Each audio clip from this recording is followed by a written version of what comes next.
lagi di The Brothers Talk, ini episode ke-12 dan kita akan sedikit bahas terkait pertandingan hasil dari Liga Champions dan juga beberapa update. Terlebih lagi ada pertandingan-pertandingan di akhir minggu nanti yang sangat seru. So, tonton terus di episode ini ya. Oke, yang pertama kita bahas dulu soal timnas ya. Ada beberapa update sih. Yang pertama adalah terkait pertandingan kita nanti kontra Bahrain yang akan dilaksanakan di Indonesia, kemungkinan besar akan di GBK. Menpora memastikan bahwa pertandingan itu akan tetap dilaksanakan di Indonesia, akan memastikan untuk itu sehingga no worry lah ya buat kita.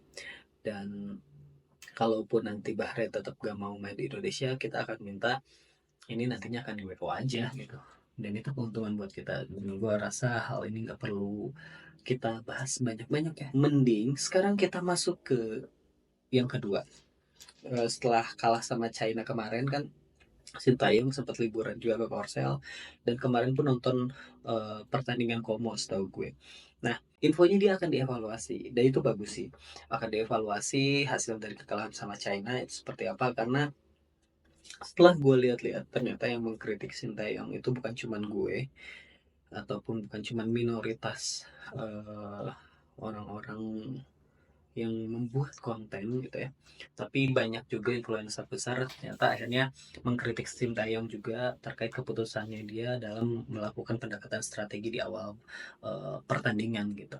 Jadi menurut gue semoga evaluasinya bisa bisa membuat Indonesia jauh lebih baik lagi, permainan kita jauh lebih berkembang lagi ya, harapan gue seperti itu.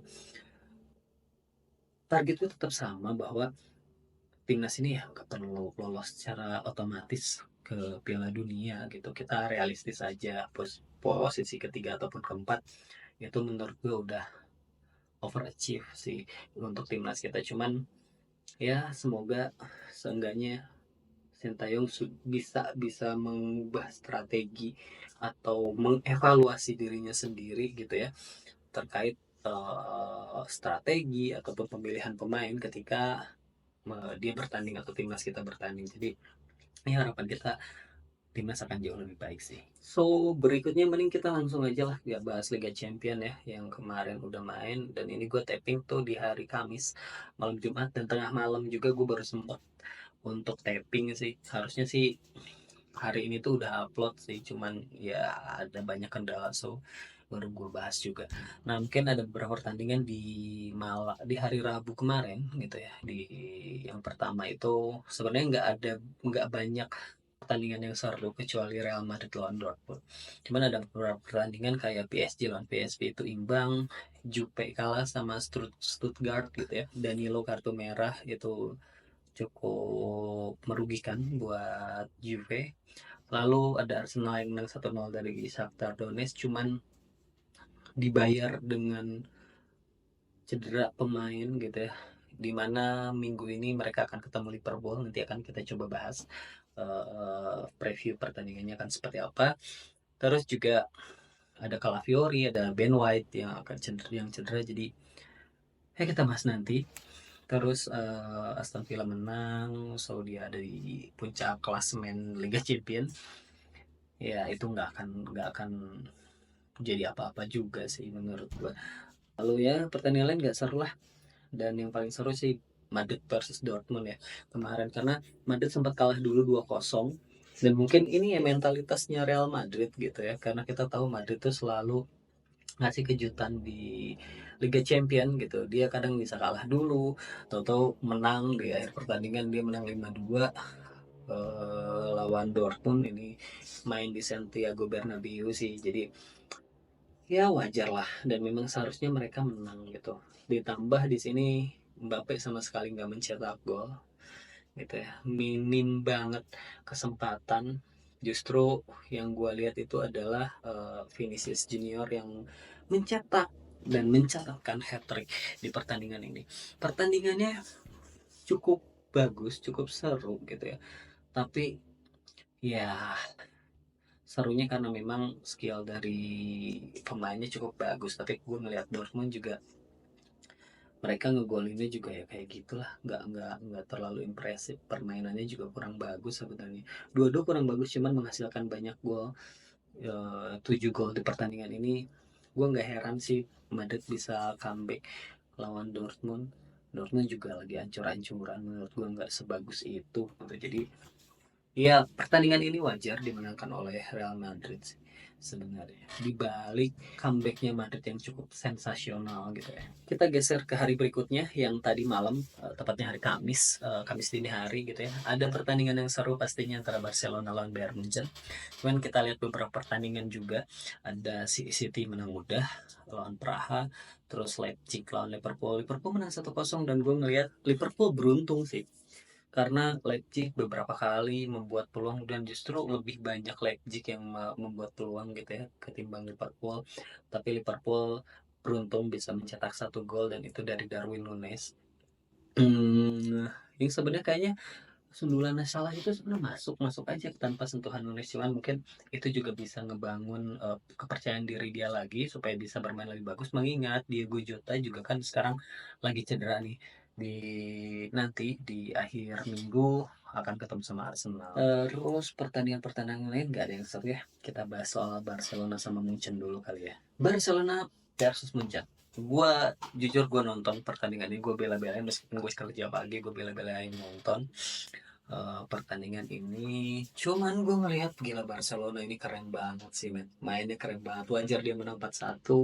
Terus gue ngelihat Rafinha di musim ini tuh adalah pemain yang berbeda daripada musim sebelumnya gitu. Dia benar-benar punya peran penting di Barcelona sekarang gitu. Ditambah gue ngeliat pemain-pemain mudanya di tengah ada Casado, terus juga Fermin Lopez dan juga Pedri yang main di awal gitu ya. Terus di belakangnya ada Pau Kubarsi ditemenin sama Inigo Martinez. Keren banget sih. Jujur keren. Gue ngeliat mereka itu ngepressnya tinggi banget, high press banget. Off apa ketika defense ataupun ketika menyerang dia tuh mereka tuh berani setengah lapangan. Pokoknya high defense abis gitu.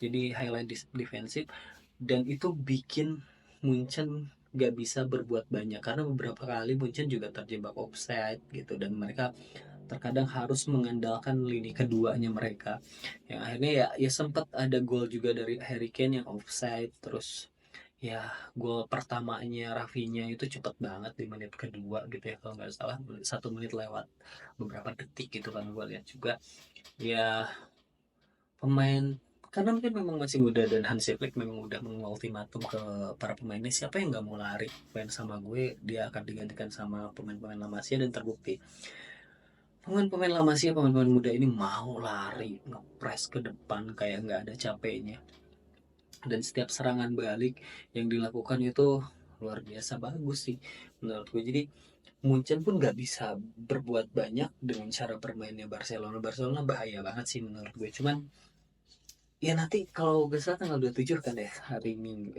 Tanggal 27 ya hari Minggu. Minggu dini hari itu akan ada El Clasico. Nah ini menarik. Ini menarik nih.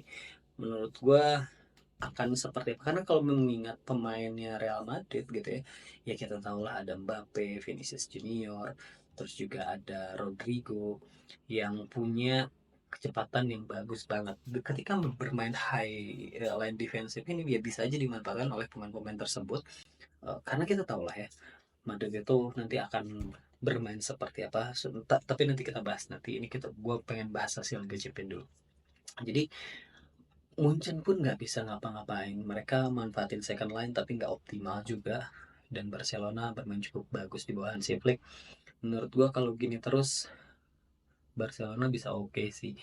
Ya menganut bahwa lu kemasukan 1 gol lu bisa mencetak 4 gol gitu dan lu bakal menang dengan cara bermain seperti ini cukup impresif. Gue seneng ngelihatnya. Tapi kan itu butuh banget pemain-pemain yang punya stamina yang cukup baik gitu ya untuk ngejar dan untuk ngepress bikin highline pressure ini kan highline defensif ini kan cukup rumit juga ya ketika memang ada serangan balik yang akhirnya nggak kena nih jebakan offset itu harus ngejar banget. Tapi menurut gue so far di pertandingan itu Barcelona keren banget sih dan itu layak menang menurut gue. Jadi gak heran main di Camp Nou juga gue udah bisa memprediksikan itu pertandingan milik Barcelona. Ya mengingat Munchen juga nggak sebegitu superior seperti waktu dipegang oleh Hansi Flick justru kayak gitu. Ini kita bahas Premier League, kita pertandingan Premier League di minggu ini nggak ada yang terlalu seru kecuali untuk kita bahas Arsenal lawan Liverpool aja mungkin ya, karena kalau kita lihat tim-tim besar seperti Manchester City nanti akan ketemu Southampton, Chelsea akan ketemu Newcastle, Tottenham akan ketemu Crystal Palace, MU akan ketemu West Ham, dan ini Arsenal lawan Liverpool. Nah, Arsenal lawan Liverpool menurut gue ini akan jadi pertandingan yang sangat amat layak untuk ditonton ya. Terlebih ya meskipun gue nggak tahu ya apakah Bukayo Saka masih bisa dimainkan di pertandingan ini, mengingat juga banyak pemain Arsenal yang cedera sekarang gitu ya, yang nggak dialamin di musim lalu sekarang dialamin lagi badai cedera di Arsenal. Calafiori, terus juga Timber, terutama di lini belakang sih gue agak worry, karena kita tahu bahwa Arsenal ini kuat di lini belakang ya. Dari musim lalu itu adalah tim yang paling sedikit kebobolan. Duetnya Saliba dan juga Gabriel itu cukup bagus. Back four-nya meskipun di kirinya sering ganti-ganti gitu ya, tapi ya itu cukup bagus untuk Arsenal di musim lalu. Tapi sekarang meskipun dia nambah amunisi di lini belakang, which is Calafiori yang masuk di awal musim gitu ya, dia sekarang cedera. Ini adalah kesulitan buat Arsenal. Pertama adalah Saliba. Udah pasti Saliba suspend kan kemarin gara-gara kartu merah lawan Bournemouth. Ben White di kanan. Karena pelapisnya nggak ada, itu yang gue bingung. Timbernya pun cedera gitu. Ini dia akan pasang siapa nih nanti gitu. Uh, Terus juga kalau Fiori cedera, gue agak agak skeptis Arsenal bisa menang meskipun main di kandang gitu ya, karena lini belakangnya mungkin yang memungkinkan kan pasti nanti duetnya antara Gabriel dan juga Jakub Kiwior. Di kanan gue masih masih no clue sih sebenarnya siapa ya kira-kira akan diplot di bek kanan gitu. Di kiri mungkin masih ada Zinchenko, meskipun ya nggak optimal juga lah ya, tapi seenggaknya ada. Nah, gue nggak tahu apakah si Arteta akan tetap main dengan 4 back atau akan memainkan 3 back. Menurut gue sih idealnya 3 back ya. Ada Gabriel, Jakub Kiwior. Kalau misalkan memang pemain-pemain yang cedera tadi itu nggak bisa, benar-benar nggak bisa dimainkan gitu ya. Dan juga Zinchenko mungkin ditaruh di belakang gitu bertiga. Atau biasanya di kanan itu Thomas Partey. Kalau misalkan mereka mau main 4 back, kemungkinan Partey digeser ke bek kanan. Terus di tengahnya double pivotnya kemungkinan akan ada Mikel Merino dan juga Declan Rice. Terus apa di gelandang serangnya di situ ada Leandro Trossard sepertinya, dan kemungkinan di tiga ke depan itu ada, di depan tuh ada Martinelli, kayak Havertz dan juga Sterling kalau misalkan Saka nggak main. Nah, kayaknya ini sih formasi yang ideal karena dia akan pasti akan pakai tetap 4 back dulu sih, karena sistemnya udah berjalan seperti itu. Kayaknya agak sedikit mustahil kalau misalkan mereka ataupun Arteta menggunakan 3 back gitu ya. Kalau mungkin 3 back juga itu nggak memungkinkan gitu, dia main 3-4-3. Sementara kalau kita lihat Partey sudah sering dibikin atau dicoba dibikin di bek kanan sih, jadi menurut gua kayaknya Partey akan geser situ dan Mikel Merino akan duet bareng Declan Rice. Nah, sementara itu di Liverpool sendiri, Liverpool itu kan Diego Jota kemarin tuh cedera ya, dan kemungkinan juga nggak bisa main. Akan ada Darwin Nunes, tapi akan ada juga Luis Diaz yang main karena udah diistirahatkan waktu pertandingan kemarin tuh. Nah, ini akan jadi apa? Jadi kesulitan buat Arsenal sih menurut gue. Di mana Arsenal itu banyak pemain yang kena cedera atau kena badai cedera, sementara di sisi Liverpool ini masih cukup stabil gue rasa, meskipun Jota itu cedera gitu ya. Tapi seenggaknya memang jauh lebih stabil daripada Arsenal. Ditambah juga penampilan mereka yang cukup impresif. Menurut gue ini imbang pun Arsenal udah cukup bagus sih. Arsenal udah cukup bagus. Mengingat tadi ya, lini belakangnya Arsenal itu lagi rapuh. Salah yang udah mulai balik lagi ke performa yang luar biasa, meskipun tidak seperti beberapa musim sebelumnya gitu ya di era Klopp, tapi seenggaknya dia masih tetap bisa jadi pemain pembeda sih. Ditambah ya di situ nanti akan ada Zinchenko yang akan salah, itu gue cukup worry sih. Kalaupun imbang, realistisnya Arsenal harusnya ya itu udah cukup mending lah, tapi kalau bisa Arsenal sampai menang sih itu bagus banget, tapi gue nggak ngeliat pertandingan ini bisa dimenangkan sama Arsenal. So kita lihat aja nanti di akhir minggu akan seperti apa pertandingan ini, layak untuk ditonton. Oke, selanjutnya sebelum gue mau masuk ke bahas soal El Clasico, mending kita bahas di Liga Italia dulu mungkin ya, karena di Liga Italia pun juga ada pertandingan yang seru di Giornata ke-9 ini, tapi mainnya di tanggal 28. Tanggal 28 itu Senin ya kalau nggak salah. Lalu iya tanggal 28 itu Senin tengah malam. Inter lawan Juve, main di kandang Inter ya. Kalau misalkan melihat era saat ini gitu ya, gue lebih lebih yakin Inter bisa menang lawan Juve. Meskipun ya secara permainan Juve pun sekarang udah mulai cukup baik, tapi secara kestabilannya kurang, karena kemarin kalau kita lihat lawan Stuttgart pun dia kalah, dan gue nggak ngeliat Juve bisa menang di pertandingan ini, mengingat Inter juga di Liga Champion menang gitu ya. Dan gue ngelihat Marcus Thuram dan juga duet Marcus Thuram dan Lautaro Martinez akan jadi pilihan utama di Inter pastinya, karena di Liga Champion mereka mencadangkan meskipun masuk di babak kedua karena butuh menang. Waktu kemarin tuh mereka pasang duet Arnautovic dan juga Mehdi Taremi di Liga Champion, jadi memang sengaja disimpan Lautaro dan Marcus Thuram itu untuk pertandingan ini. Jadi sementara kan Juve bermain dengan hampir full tim ya ketika Liga Champions, dan menurutku ini akan bisa jadi game milik Inter sih gitu. Kalau misalkan kita lihat secara beberapa musim ke belakang, karena Inter cukup mendominasi banget ya sekarang itu di Serie A. Nah, yang terakhir, pembahasan terakhir kita bahas soal El Clasico, Madrid versus Barcelona. Ini akan seru banget sih menurut gue. Meskipun bermain di Santiago Bernabeu, tapi gue masih optimis Barcelona bisa menang di pertandingan ini. Kecuali kalau misalkan permainannya Real Madrid yang biasa bola-bola direct ini dan mengandalkan skill ya Vinicius Junior atau Mbappe, ini bisa bisa menghancurkan menghancurkan Barcelona gitu. Ini kita akan bahas atau akan fokus terhadap efektivitasnya nanti. Kalau menurut gua secara keseluruhan kita pasti tahu lah Barcelona akan mendominasi permainan ini, tapi perkara efektif atau tidaknya, nah ini yang akan jadi catatan sih untuk pertandingan ini. Kalau misalkan Barcelona bisa efektif, terus juga nge-build up dan juga bermain cukup cukup berani seperti lawan Bayern Munchen sih, mungkin bisa full press gitu ya ke Real Madrid. Cuman Madrid sama Barcelona ya, kalau secara secara kualitas pemain gue masih megang Madrid lah ini gitu. Sorry, Madrid dengan Munchen gitu ya.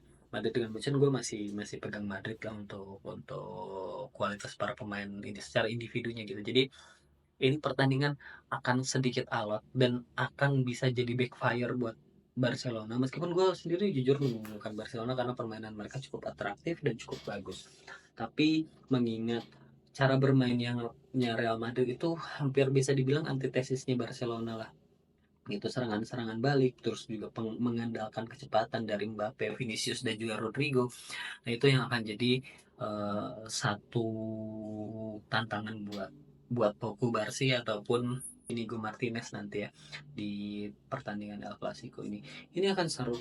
Kalaupun ada yang menang ya pasti ini tipis sih kalau menurutku, ini akan tipis tapi menjanjikan banyak gol, karena ya Barcelona bermain sangat terbuka, Real Madrid juga kadang lini belakangnya kurang oke gitu. So ini patut banget ditonton dan akan akan lebih seru dibandingkan dengan El Clasico di musim sebelumnya gitu ya, di eranya Xavi.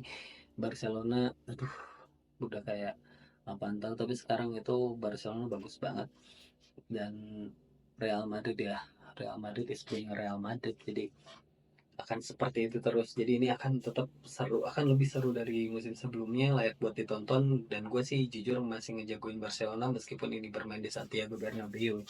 Cuman kuncinya adalah efektivitas nanti. Kalau misalkan ternyata Real Madrid bisa efektif memanfaatkan setiap serangannya yang dilakukan, bukan nggak mungkin Barcelona kebobolan banyak gol sih ini. Jadi ini akan seru buat ditonton. So mungkin segitu aja untuk video gue kali ini, nggak terlalu panjang pembahasannya tapi karena memang banyak yang gue bahas juga. So thanks for watching, sampai ketemu di episode berikutnya. See you.